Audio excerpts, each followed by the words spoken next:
نحمدہ ونصلی ونسلم علی رسولہ الکریم۔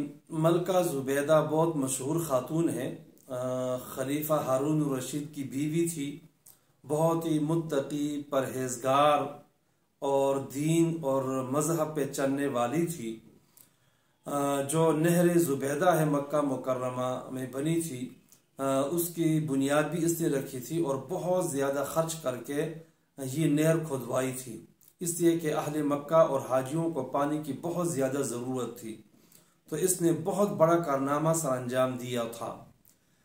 امام خلیل بن شاہین رحمہ اللہ نے اپنی کتاب الاشارات فی علم العبارات میں یہ واقعہ نقل کیا ہے کہ زبیدہ کا انتقال ہوا تو کسی نے مرنے کے بعد اسے خواب میں دیکھا تو وہ ایک بہترین کرسی پہ بیٹھی ہوئی ہیں اور بہت زیادہ خوش و خرم ہے۔ خواب میں ہی ان سے پوچھا گیا کہ اللہ تعالیٰ نے آپ کے ساتھ کیا معاملہ کیا، آپ اس وجہ کیوں خوش و خرم ہیں؟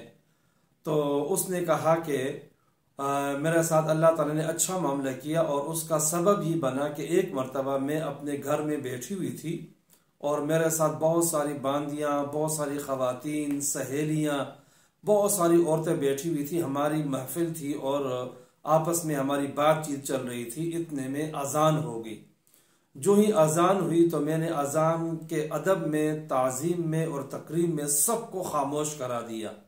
اللہ تبارک و تعالیٰ کو یہ عمل بہت پسند آیا اور اللہ تعالیٰ نے میری بخشش اور مغفرت کر دی اور یہ مقام دے دیا۔